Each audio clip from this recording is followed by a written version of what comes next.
Hello साथियों, स्वागत है आप सभी का हमारे चैनल पर। तो साथियों, आज के क्लास में हम बिहार बोर्ड एग्जाम 2025 के लिए क्लास 12 का जो है ज्योग्राफी का जो फर्स्ट बुक है, एनसीईआरटी का जो फर्स्ट बुक है, उसका जो है लेसन 5 जिसका नाम है प्राथमिक क्रियाएं से संबंधित जो है इंपोर्टेंट जो है शॉर्ट क्वेश्चन को जो है कवर करेंगे। इंपोर्टेंट शॉर्ट क्वेश्चन को कवर करेंगे।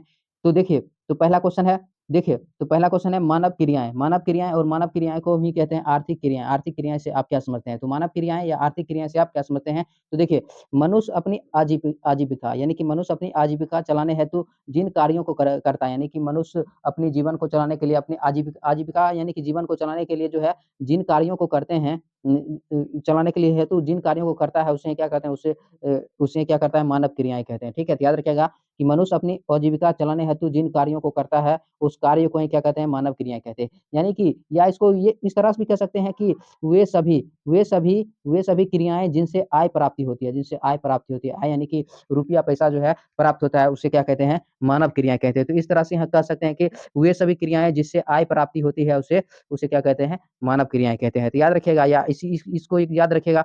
दोनों में से कोई भी परिभाषा आप लोग जो है याद रख सकते हैं कि मनुष्य अपनी आजीविका चलाने हेतु जिन कार्यों को करता है, उस कार्य को क्या कहते हैं? मानव क्रियाएं कहते हैं। उसी को जो है आर्थिक क्रियाएं कहते हैं। तो देखिए, जैसे आर्थिक क्रियाएं जैसे क्या? जैसे देखिए, प्राकृतिक वस्तुओं को एकत्रित करना, यानी कि कोई भी प्राकृतिक वस्तुओं को इकट्ठा करते हैं, तो भी क्या हुआ? जो है मानव क्रियाएं हुआ, या उसी को आर्थिक क्रिया हुआ। उसके बाद आखेट यानी शिकार करना, पशुचारण, मछली पकड़ना, उसके बाद देखिए लकड़ी काटना, खनन, उद्योग, कृषि, परिवहन, चिकित्सा, शिक्षा, ये सभी क्या है? ये सभी की सभी मानव क्रियाएं। ये सब मानव का क्या होता है? काम होता है, जिससे क्या होता है कि मानव का जो है जीवन चलते रहता है। ठीक है, तो याद रखिएगा, प्राथमिक क्रिया मानव क्रिया से आपका समझते हैं। इंपोर्टेंट क्वेश्चन है और चैप्टर का भी नाम है प्राथमिक क्रिया। तो प्राथमिक क्रिया के किसे कहते हैं, इसके बारे में आगे डिटेल से पढ़ेंगे। प्राथमिक क्रिया, द्वितीय क्रिया, तृतीय क्रिया और चतुर्थ क्रिया क्या होता है, इसके बारे में जो है डिटेल से आगे चैप्टर में पढ़ेंगे। तो देखिए, नेक्स्ट क्वेश्चन है, मानवीय क्रियाओं को कितने भागों में बांटा गया है? यानी मानवीय क्रियाओं यानी कि आर्थिक क्रिया जो होता है, आर्थिक क्रिया कहने का मतलब क्या है? जिससे मानव की जो है अर्थव्यवस्था में सुधार होता है, जिससे मानव को जो है आय की प्राप्ति होती है। आर्थिक क्रिया यानी कि जिससे मानव को आय की प्राप्ति होती है, जिससे मानव की आर्थिक स्थिति में सुधार होती है, उन सभी क्रियाओं को क्या कहते हैं? मानव क्रियाएं कहते हैं। और मानवीय क्रियाओं को कितने भागों में बांटा गया है? तो देखिए, मानवीय क्रियाओं को जो है निम्नलिखित 4 भागों में बांटा गया है, जो इस प्रकार है। तो देखिए, याद रखिएगा कि मानवीय जो क्रियाएं होते हैं, उसको जो है 4 भागों में बांटा गया है, जो इस प्रकार है। पहला देखिए प्राथमिक क्रियाएं, उसके बाद देखिए द्वितीयक क्रियाएं, उसके बाद देखिए तृतीयक क्रियाएं, उसके बाद चतुर्थ क्रियाएं। तो इस क्वेश्चन को याद रखिएगा। देखिए, पूछा गया क्वेश्चन है, इंपोर्टेंट क्वेश्चन है, सभी क्वेश्चन इंपोर्टेंट है, पूछा गया क्वेश्चन है। देखिए, अगर आप लोग जो है शॉर्ट टाइप क्वेश्चन को याद रखेगा, तो जो है लॉन्ग टाइप क्वेश्चन खुद आप लोग को याद होगा। ठीक है, इसीलिए पहले आप जो है शॉर्ट टाइप क्वेश्चन को याद कीजिए, कंफर्म याद कीजिए। 100% में आप लोग को कंफर्म याद होना चाहिए शॉर्ट टाइप क्वेश्चन। और शॉर्ट टाइप क्वेश्चन जब आप लोग को याद रहेगा, 100% कंफर्म याद रहेगा, तो लॉन्ग टाइप क्वेश्चन अपने भाषा में जो है उसको आगे लिख सकते हैं। कैसे लिख सकते हैं, उसको हम आप लोग को बताएंगे, निश्चित रहिए इसके लिए। तो देखिए, नेक्स्ट क्वेश्चन है, देखिए आखेट और आखेटक के बारे में बताइए। देखिए, आखेट और आखेटक के बारे में बताइए। तो क्या किसे कहते हैं? आखेट किसे कहते हैं और आखेटक किसे कहते हैं, इसके बारे में जो है बताना है। तो देखिए, आखेट क्या होता है? देखिए, जंगली पशु पक्षियों को शिकार कर उन्हें भोज पदार्थ के रूप में उपयोग करना आखेट कहलाता है। यानी कि क्या करते हैं कि जंगली पशु पक्षियों को शिकार करते हैं, किसके लिए? भोज पदार्थ के रूप में उपयोग करने के लिए, यानी खाने के रूप में उपयोग करने के लिए, तो उसे क्या कहते हैं? आखेट कहलाता है। तो वो क्या कहलाता है? आखेट कहलाता है। याद रखिएगा, जंगली पशु पक्षियों को शिकार कर उन्हें भोज पदार्थ के रूप में उपयोग करना क्या कहलाता है? आखेट कहलाता है। देखिए, आखेट का काम कौन करता था? देखिए, आदिम कालीन जो मानव जाति के, यानी कि पहले के समय में जो मानव जाति के जो लोग होते थे, वो क्या करते थे? शिकार करके अपना जो है भोजन यापन करते थे, भोजन यापन करके अपना जीवन निर्वाहन करते थे। तो वैसे उसे क्या कहते हैं? आदिमकालीन मानव को ही आखेट कहते हैं। ठीक है, और देखिए, आदिमकालीन मानव जो है अपने जीवन निर्वाहन के लिए आखेट करते थे, यानी कि आदिमकालीन जो मानव था, वो अपने जीवन निर्वाहन के लिए क्या करते? आखेट करते थे। क्या करते थे? शिकार करते थे। तो उसे क्या कहते हैं? आखेट कहते हैं। और देखिए, आखेटक किसे कहते हैं? आखेटक मतलब क्या? आखेटक उसको कहते हैं, आखेट करने वाले, अर्थात जंगली पशु पक्षियों को जो शिकार करने वाले व्यक्ति, यानी कि मानव को आखेटक कहते हैं। यानी कि जो मानव जो है जंगली पशु पक्षियों का शिकार करते हैं, जिसको हंटर इंग्लिश में बोला जाता है, उसे क्या कहते हैं? आखेटक कहते हैं। ठीक है, और जंगली पशुओं को शिकार करना क्या आखेट कहलाता है, और जो शिकार करने वाला जो व्यक्ति जो होता है, उसे क्या कहते हैं? व्यक्ति यानी कि मानव जो होता है, उसे आखेटक कहते हैं। इसके बारे में याद रखिएगा, कई बार एग्जाम में जो है पूछा गया क्वेश्चन है। ठीक है, तो नेक्स्ट क्वेश्चन है, देखिए वर्तमान में प्राचीन ढंग से भोजन ग्रहण तथा शिकार करने का व्यावसायिक क्षेत्रों का नाम लिखिए। यानी कि वर्तमान समय में, यानी कि अभी का जो समय है, तो अभी के समय में जो है वैसे क्षेत्र को नाम बताना है जिसमें प्राचीन ढंग से, यानी कि पहले के समय जैसा जो है शिकार किया जाता है और भोजन को जो है संग्रहण किया जाता है, वैसे क्षेत्र का क्या बताना है? नाम बताना है, वैसे व्यवसायिक क्षेत्रों का नाम बताना है। तो क्वेश्चन यही है,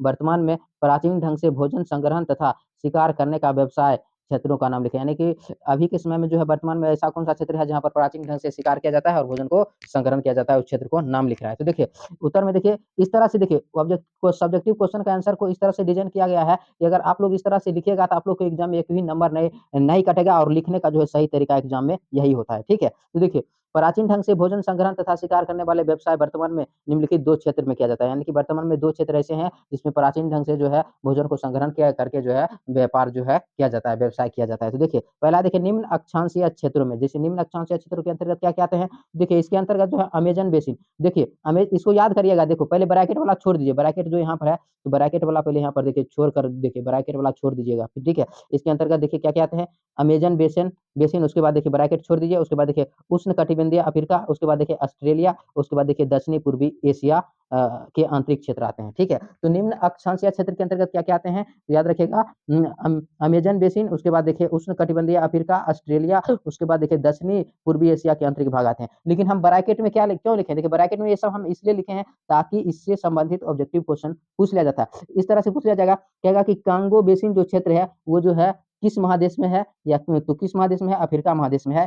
ठीक है, तो इसको याद रखिएगा, अफ्रीका महादेश में है कांगो बेसिन। या इस तरह से पूछ लिया जाएगा कि पेरू क्षेत्र जो है कहाँ कहाँ पर है, तो अमेजन जो बेसिन है उसके अंतर्गत जो है पेरू क्षेत्र आते हैं, ब्राजील भी जो है आते हैं। इस तरह से ऑब्जेक्टिव क्वेश्चन पूछ लेगा कि न्यू गिनी किस देश में है, अफ्रीका, ऑस्ट्रेलिया, ब्राजील, तो न्यू गिनी किस देश में है, ऑस्ट्रेलिया में है। इस तरह क्वेश्चन ऑब्जेक्टिव क्वेश्चन पूछ लिया जाता है, इसलिए इन सभी बातों पर आप लोग को ध्यान देना होगा। और एक्स्ट्रा चीज नहीं है, जो आप लोग के बुक में है वो उसी बात को हम आप लोग को बताते हैं, एक्स्ट्रा नहीं बताते हैं। आप लोग को बुक में है तो आप लोग को याद करना होगा। ठीक है, नाम थोड़ा देखिए, नाम थोड़ा अजीब है, लेकिन दो चार बार पढ़िएगा तो आप लोग को निश्चित रूप से याद हो जाएगा कि निम्न अक्षांशीय क्षेत्र में क्या क्या आते हैं। तो इसके अंतर्गत अमेजन बेसिन, उसके बाद देखिए उष्ण कटिबंधीय अफ्रीका, उसके बाद ऑस्ट्रेलिया और दक्षिण पूर्वी एशिया के आंतरिक क्षेत्र आते हैं। और इसी तरह देखिए उच्च अक्षांशीय क्षेत्र के अंतर्गत क्या क्या आते हैं, तो इसके अंतर्गत देखिए उत्तरी कनाडा, उत्तरी यूरोप तथा उत्तरी एशियाई क्षेत्र आते हैं। तो देखिए तो ये दोनों क्षेत्र ऐसा क्षेत्र है कि जहाँ पर जो है, जहाँ पर प्राचीन ढंग से जो है जो है शिकार किया जाता है, शिकार करके भोजन को संग्रहण किया जाता है और उसका व्यवसाय किया जाता है। तो ये दोनों के बारे में जो है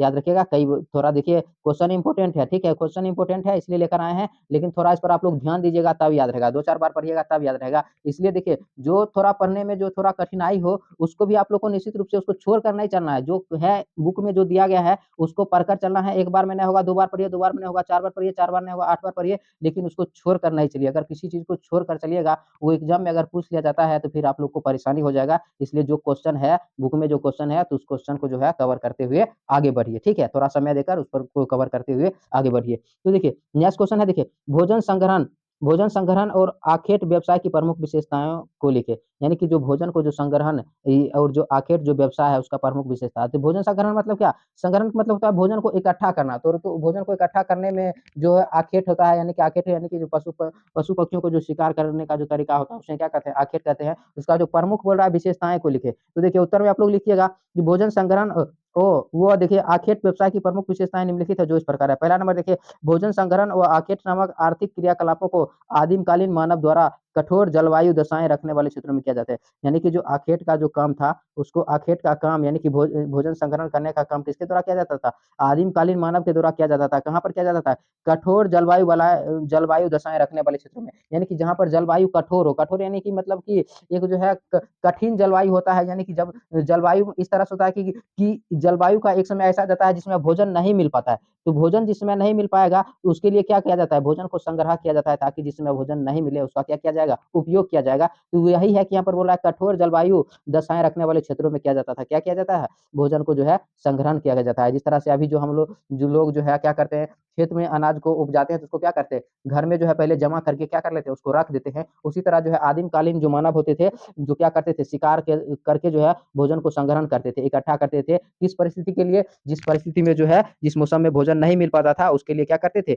जमा करते थे। ठीक है, तो इस बात को याद रखिएगा कि भोजन संग्रहण और आखेट नामक आर्थिक आर्थिक जो है आर्थिक क्रियाकलापों को आदिमकालीन मानव द्वारा कठोर जलवायु दशाएं रखने वाले क्षेत्रों में किया जाता है। उसके बाद देखिए यह कार्य विश्व के याद रखिएगा, विश्व के विभिन्न भागों में विभिन्न स्तरों और विभिन्न रूपों में किया जाता है। यानी आखेट का जो कार्य को होता है वो विश्व के जो है विभिन्न भागों में किया जाता है, विभिन्न भागों में, और देखिए विभिन्न स्तरों में और विभिन्न रूपों में किया जाता है। तो याद रखिएगा आखेट का जो काम होता है विश्व के विभिन्न भागों में, विभिन्न रूपों में, विभिन्न स्तरों स्तरों में क्या किया जाता है, ठीक ठीक है। नेक्स्ट देखिए, यह व्यवसाय भोजन, वस्त्र जैसी अत्यंत महत्वपूर्ण प्राथमिक आवश्यकताओं की क्या किया जाता है? प्राथमिक आवश्यकताओं की आपूर्ति के उद्देश्य से किया जाता है। देखिए, भोजन संग्रहण और आखेट इसलिए किया जाता है कि जो जैसे देखिए भोजन, वस्त्र जैसी अत्यंत महत्वपूर्ण जो प्राथमिक सुविधाएँ मतलब क्या? जिस सुविधाओं को जो है हमारे डेली लाइफ में क्या होता है? डेली लाइफ में जिस सुविधाओं की आवश्यकता पड़ती है, उसको जो है पूर्ति के उद्देश्य से लिए आपूर्ति के उद्देश्य से क्या किया जाता था? आखेट किया जाता है, भोजन को जो है संग्रहण किया जाता था। ठीक है? तो याद रखिएगा, यह व्यवसाय भोजन, वस्त्र जैसी अत्यंत महत्वपूर्ण प्राथमिक आवश्यकताओं की आपूर्ति के उद्देश्य से क्या किया जाता था? किया जाता था, ठीक है? उसके बाद देखिए नेक्स्ट पॉइंट है, इस व्यवसाय में बहुत कम पूँजी और देखिए निम्न स्तरीय तकनीक और तथा अधिक मानवीय श्रम की आवश्यकता। यानी कि जो आखेट का जो काम किया जाता था, उसमें बहुत कम पूँजी की आवश्यकता होता था और देखिए निम्न स्तरीय तकनीक यानी कि तकनीक मतलब क्या? वैज्ञानिक तरीके से नहीं किया जाता था, उसको निम्न स्तरीय मतलब कि कम तकनीक का जो है, कम ज्ञान अगर किसी के पास भी है, तो भी क्या कर सकता है? आखेट कर सकता है, यानी कि शिकार कर सकता है, ठीक है? उसके बाद देखिए मानवीय श्रम यानी कि मानवीय और लेकिन उसमें मानवीय श्रम यानी कि मानव का जो श्रम होता है कार्य, मानव के कार्यों की जो है अधिक आवश्यकता पड़ती है, ठीक है? जो और देखिए अधिक मानवीय श्रम की आवश्यकता होती है। उसके बाद देखिए सॉरी देखिए, इसमें प्रति व्यक्ति उत्पाद कम होती है, क्योंकि इसमें जो क्या किया जाता है समूह में शिकार किया जाता है और जब समूह में शिकार करके उसको आपस में बाँट लिया जाता है, तो उसमें क्या होता है कि प्रति व्यक्ति जो है उत्पाद क्या होता है कम होती है। तो इसके बारे में याद रखिएगा, ये भी क्वेश्चन जो है इम्पोर्टेंट क्वेश्चन है कि भोजन संग्रहण और आखेट व्यवसाय की प्रमुख विशेषताएँ। तो ये प्रमुख विशेषताएँ को 5 विशेषता है, लेकिन अगर आप लोग से 2 नंबर में एग्ज़ाम में क्वेश्चन पूछ लिया जाए, तो आप लोग जो है 3 विशेषताओं को लिख दीजिएगा, तो आप लोग को निश्चित रूप से 2 नंबर जो है मिल जाएगा। नेक्स्ट क्वेश्चन देखिए, पशुचारण। नेक्स्ट क्वेश्चन है देखिए, पशुचारण से आप क्या समझते हैं? इसके प्रकारों का वर्णन करें। यानी कि पशुचारण से आप क्या समझते हैं? इसके प्रकारों का वर्णन कीजिए। तो देखिए पशुचारण क्या होता है? देखिए पशुओं को जो है अपनी आय तथा भोजन प्राप्ति के उद्देश्य से पालन-पोषण करना पशुचारण कहलाता है। यानी कि आय को प्राप्ति के उद्देश्य से भोजन को क्या करते हैं? पालते हैं। भोजन को पशुओं को पालते हैं। देखिए, पशुओं को अपनी आय आय तथा भोजन प्राप्ति यानी कि कुछ पशु इस तरह से होता है जिसको जो है भोजन के लिए भी उपयोग किया जाता है। तो देखिए पशुओं को अपनी आय तथा भोजन प्राप्ति के उद्देश्य से पालन-पोषण करना क्या कहलाता है? पशुचारण कहलाता है, ठीक है? याद रखिएगा और देखिए पशुचारण, यहाँ पर क्वेश्चन क्या है? पशुचारण से आप क्या समझते हैं? इसके प्रकारों का वर्णन करें। तो देखिए पशुचारण को 2 वर्गों में बाँटा गया है। तो पशुचारण को कितने वर्गों में बाँटा गया है? 2 वर्गों में। एक होता है चालवासी पशुचारण, एक होता है वाणिज्य पशुधन पालन। तो सबसे पहले देखिए चालवासी पशुचारण के बारे में देखेंगे वो क्या होता है? तो देखिए चालवासी पशुचारण क्या होता है? तो देखिए होता है क्या, इस प्रकार के पशुचारण में पशुचारक यानी कि जो पशु को चराने वाला होता है, वो क्या करते हैं अपने पालतू पशुओं के साथ पानी और उपयुक्त चारागाहों की तलाश में एक स्थान से दूसरे स्थान को स्थानांतरित होते रहते हैं, उसे चालवासी पशुचारण कहते हैं। यानी कि इसमें जो चालवासी जो पशुचारण व्यवस्था होता है, उसमें क्या कहते हैं कि पशु उस इस प्रकार के पशुचारण में जो पशुचारक होते हैं, पशुचारक क्या करते हैं, जो उसका जो पालतू पशु के साथ जो होता है पानी और जहाँ पर जो उपयुक्त चारागाह यानी कि जहाँ पर चारागाह पशु को भोजन देने के लिए जो है उपयुक्त मात्रा में चारागाह हो, इसके तलाश में एक स्थान से दूसरे स्थान तक को क्या होते रहते हैं, दूसरे स्थान को स्थानांतरित होते रहते हैं, यानी कि स्थान को बदल-बदल कर पशुओं को जो है चराते रहते हैं, ठीक है? तो उसे क्या कहते हैं? उसे चालवासी पशुचारण कहते हैं। तो उसे क्या कहते हैं? चालवासी पशुचारण कहते हैं। कभी-कभी देखते होइएगा बाढ़ बाढ़ के समय जैसे अभी बाढ़ के समय है, तो बाढ़ के समय में क्या होता है कि बाढ़ प्रभावित इलाकों से जो पशुचारक होते हैं, वो अपने पशुओं को लेकर जो है क्या होते हैं कि उस स्थान में चले जाते हैं जहाँ पर क्या उचित मात्रा में, उपयुक्त मात्रा में चारागाह उपलब्ध हो, तो वो सभी क्या होते हैं? वो सभी क्या कहलाते हैं? वो सभी जो है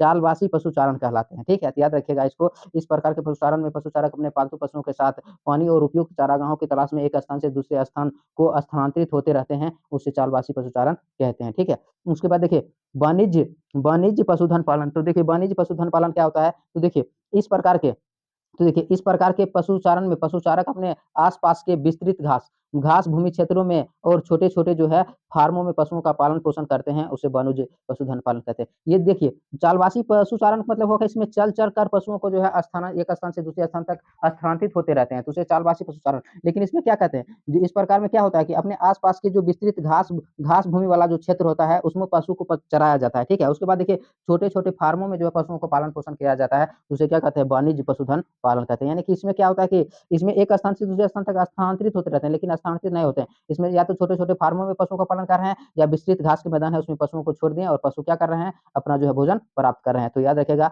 चालवासी पशुचारण और जो है वाणिज्य पशुधन चालन क्या होता है। देखिए इसको आप लोग अपना भाषा में याद रख सकते हैं, ठीक है? अपने भाषा में लिखने की कोशिश कीजिएगा, ठीक है? उसके बाद देखिए नेक्स्ट क्वेश्चन है देखिए चालवासी पशुचारण और वाणिज्य पशुधन पालन में अंतर बताएँ, और इस चैप्टर का जो है काफ़ी इंपोर्टेंट क्वेश्चन हम आप लोग को एक बात निश्चित रूप से हर एक सेशन में बताते हैं, जितना अंतर से संबंधित संबंधित क्वेश्चन एग्जाम में देखिए आप लोग को 2 अंतर से संबंधित क्वेश्चन पूछ लिया जाएगा, 2 अंतर से संबंधित, यानी कि 2 क्वेश्चन अंतर से संबंधित पूछ लिया जाएगा तो 4 मार्क्स का, और 4 मार्क्स का जब क्वेश्चन पूछ लिया जाएगा तो बिल्कुल आसान क्वेश्चन रहेगा। तो इसीलिए आप लोग को जो अंतर से संबंधित क्वेश्चन रहता है, उस पर जो है विशेष ध्यान दिया कीजिए, ठीक है? तो देखिए क्वेश्चन है, चालबासी पशुचारण और वाणिज्य पशुधन पालन में अंतर बताएँ। तो दोनों में अंतर को समझेंगे। तो देखिए, चालबासी पशुचारण तथा वाणिज्य पशुधन पालन में प्रमुख अंतर निम्नलिखित है जो इस प्रकार है। तो पहले देखिए चालबासी पशुचारण के बारे में समझेंगे। तो क्या होता है कि देखिए यह प्राचीन जीवन निर्वाह व्यवसाय, यानी कि इसमें ये जो होता है चालबासी पशुचारण, ये पहले के समय में जो है पशुओं को चरा-चरा कर क्या करते थे, जीवन निर्वाहन करते थे। तो यही है कि पहले के समय में ऐसा किया जाता था। तो वही है कि यह एक प्राचीन जीवन निर्वाहक व्यवसाय है जो प्रमुख रूप से मानवीय श्रम पर आधारित है। और ये क्या मुख्य रूप से जो है मानव के श्रम पर आधारित है, यानी कि मानव के कार्य पर क्या होता है, आधारित होता है पूर्ण रूप से। कौन? चालबासी पशुचारण। उसके बाद देखिए इसमें फॉर्मों की आवश्यकता नहीं होता है, इसमें फॉर्म की आवश्यकता नहीं होता है, क्योंकि पशु को एक स्थान से दूसरे स्थान तक ले जाकर उसको क्या पानी और चारागाह की तलाश में ले जाकर उसका स्थान बदलते रहता है, इसलिए इसमें फॉर्मों की आवश्यकता नहीं होती है। उसके बाद देखिए इस व्यवसाय में एक साथ कई प्रकार के पशु पाले जाते हैं, और देखिए इसमें जब पशुओं को एक स्थान से दूसरे स्थान तक ले जाया जाता है, उसमें कई प्रकार का जो है पशुओं का पालन किया जाता है। जैसे भेड़ बकरी हो गया, इस तरह जो है कई प्रकार के जो है मिक्स पशु रहते हैं, तो जो है कई प्रकार के पशुओं को जो है पाले जाते हैं। उसके बाद देखिए इस इसमें पशुओं का पालन परंपरागत विधियों के माध्यम से किया जाता है, यानी कि परंपरागत विधियों के द्वारा किया जाता है, वैज्ञानिक विधियों से नहीं किया जाता है। और देखिए इसमें प्रजनन, जननिक सुधार, बीमारियों पर विशेष ध्यान नहीं दिया जाता है। लेकिन देखिए इसमें देखिए क्या है, इसमें वाणिज्य पशुधन पालन में इसमें क्या होता है, देखिए यह एक आधुनिक व्यापारिक व्यवसाय है, लेकिन यह क्या है, यह देखिए इसमें चालबासी में देखिए यह एक जो है प्राचीन जीवन निर्वाह व्यवसाय, प्राचीन यानी कि पहले के समय में किया जाता था, लेकिन ये आधुनिक है, यानी कि जो अभी के समय में किया जाता है। देखिए जो प्रमुख रूप से वैज्ञानिक तकनीक पर आधारित है, लेकिन ये देखिए पूरी तरह से मानवीय श्रम पर आधारित है, लेकिन ये क्या पूरी तरह से जो है वैज्ञानिक तकनीक पर क्या होता है, प्रमुख रूप से जो है वैज्ञानिक तकनीक पर आधारित होता है। तो देखिए दोनों में कॉमन बात है, अंतर लिखेगा तो एक बात को ध्यान दीजिएगा, कॉमन बात को लिखेगा तो थोड़ा ज़्यादा अच्छा रहेगा, ठीक है? और देखिए जैसे इसमें फॉर्मों की आवश्यकता नहीं होती है, लेकिन इसमें क्या फॉर्म की आवश्यकता होती है। और देखिए इसमें क्या है, तीसरा पॉइंट है, इसमें व्यवसाय में एक साथ कई प्रकार के पशुओं पाले जाते हैं, लेकिन देखिए इसमें जो है केवल एक ही प्रकार के पशुओं पाले जाते हैं। आसानी से याद रख सकते हैं आप लोग। इसमें देखिए पशुओं का पालन परंपरागत विधियों के माध्यम से किया जाता है, लेकिन देखिए इसमें पशुओं का पालन वैज्ञानिक आधार पर व्यवस्थित ढंग से किया जाता है, निश्चित रूप से याद रहेगा। उसके बाद देखिए इसमें प्रजनन, जननिक सुधार, बीमारियों पर विशेष ध्यान नहीं दिया जाता है, लेकिन इसमें देखिए इसमें प्रजनन, जननिक सुधार, बीमारियों पर विशेष ध्यान दिया जाता है। तो निश्चित रूप से आप लोग जो है 2 बार पढ़ लीजिएगा, तो निश्चित रूप से आप लोग को जो है याद हो जाएगा, ठीक है? तो इस पर आप लोग ध्यान दीजिएगा और इस क्वेश्चन को निश्चित रूप से आप लोग याद रखिएगा। नेक्स्ट क्वेश्चन है देखिए, ऋतु प्रवास से आप क्या समझते हैं? तो ऋतु प्रवास से आप क्या समझते हैं? तो देखिए क्या होता है कि देखिए इस तरह क्वेश्चन 1 नंबर में जो है पूछ लिया जाता है एग्जाम में। तो ऋतु प्रवास से क्या समझते हैं? देखिए ऋतु में बदलाव के कारण प्रवास करना ऋतु प्रवास कहलाता है, यानी कि ऋतु में जब बदलाव होता है तो उस बदलाव के कारण लोग क्या कर जाते हैं, मानव जो है प्रवास कर जाते हैं, तो इसी प्रवास को क्या कहते हैं, ऋतु प्रवास कहते हैं, ठीक है? तो याद रखिएगा कि ऋतु में बदलाव के कारण प्रवास करना क्या कहलाता है, ऋतु प्रवास कहलाता है। तो देखिए आज के सेशन को इतना ही पर रखेंगे। यही रहा जो है लेसन 5 से संबंधित जो है 8 जो है इंपोर्टेंट सब्जेक्टिव क्वेश्चन को कवर किए हैं। इसके पार्ट 2 में भी जो है सब्जेक्टिव क्वेश्चन को लाएंगे। पार्ट 2 में जो भी जो है 6-7 जो है सब्जेक्टिव क्वेश्चन को कवर करेंगे। उसके बाद इसका जो पार्ट 3 रहेंगे, तो उसमें जो है इस चैप्टर से संबंधित सभी महत्वपूर्ण ऑब्जेक्टिव क्वेश्चन को कवर करेंगे। तो आज के सेशन को इतना ही पर रखेंगे। वीडियो पसंद आया तो वीडियो को लाइक कर दिए, और चैनल पर पहली बार है तो चैनल को सब्सक्राइब जरूर कीजिएगा। मिलते हैं नेक्स्ट वीडियो में। धन्यवाद।